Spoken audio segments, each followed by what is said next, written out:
10 දෙනෙක් ගත්තොත් 7 දෙනෙකුටවත් මෙන්න මේ ස්ට්‍රෝබෙරි ස්කින් ප්‍රශ්න නම් තියෙනවා. හැබැයි බය වෙන්න එපා. මේක ඔයාට හරිම ඉක්මනට අඩු කරගන්න පුළුවන්. ඉතින් ඔයා දන්නවද මම මෙන්න මේ ප්‍රොඩක්ට්ස් දෙක විතරක් යූස් කරලා තමයි මගේ කකුල් වල තිබ්බ ස්ට්‍රෝබෙරි ස්කින් අඩු කරගත්තේ. ඒකත් සාමාන්‍යයෙන් සති 3-4ක් වගේ යනකොට.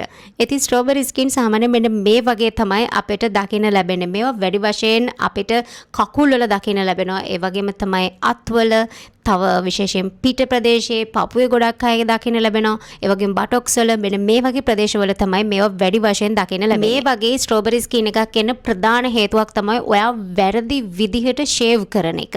ඒ වගේම තමයි ඔයා ෂේව් කරන්න පාවිච්චි කරන රේසර්ස් ගොඩාක් කාලයක් එකම එක පාවිච්චි කරාම ඒක තමයි ඔයාගේ ස්කින් එක ගොඩාක් ඩ්‍රයි නම් ඔයාට මේ ස්ට්‍රෝබෙරි ස්කින් එන්න පුළුවන්. ඉතින් අර මම කලින් වීඩියෝ එක කතා කරා වගේ චිකන් ස්කින් තියන අයටත් මෙන්න මේ ස්ට්‍රෝබෙරි ස්කින් ප්‍රශ්න එන්න පුළුවන්. පෝසස් ක්ලොග් ගුණාම් වගේම ඉන්ග්‍රෝ හෙයා නිසාත් මේ ස්ට්‍රෝබෙරි ස්කින් ප්‍රශ්න ඇති වෙන්න පුළුවන්. ඉතින් මේ ස්ට්‍රෝබෙරි ස්කින් ප්‍රශ්නේ ඔයාට හරියම සිම්පල් ස්ටෙප් දෙකකින් අඩු කරගන්න පුළුවන්. ඉතින් පළවෙනි ස්ටෙප් එක තමයි ඔයාට ඕන වෙනවා හොඳ කෙමිකල් එක්ස්ෆොලියේටර් එකක්.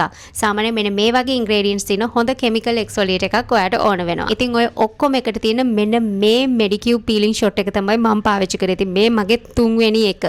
ඉතින් මේකේ තියෙන විශේෂත්වය තමයි මේකේ AHA, BHA, PHA, LHA සේරම අන්තර්ගත වෙනවා. හැබැයි මේක හරියම ජෙන්ටල් විදිහේ එක්ස්ෆොලියේටර් එකක්. ඉතින් සෙන්සිටිව් ස්කින් එකක් තියෙන කෙනෙකුට උනත් පාවිච්චි කරන්න පුළුවන්. ඉතින් මේක සාමාන්‍යයෙන් සතියට දෙපාරක් තුන් පාරක් යූස් කරාම හොඳටම ඇති.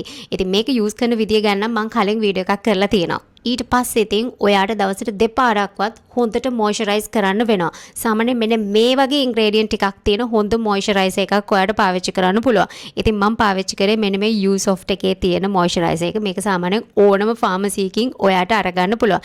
ඒ නැතත් ඔයාට සාමාන්‍යයෙන් මෙන්න මේ ඉන්ග්‍රේඩියන්ට් තියෙන මොයිස්චරයිසර් එකක් යූස් කරන්න පුළුවන්. ඉතින් ඔන්න ඔය ස්ටෙප් දෙකේ සිම්පල් රූටින් එක අනිවාර්යයෙන්ම සති 3-4ක් එක දිගට කරලා බලන්න ඔයාට සෑහෙන වෙනසක් දකින්න පුළුවන්.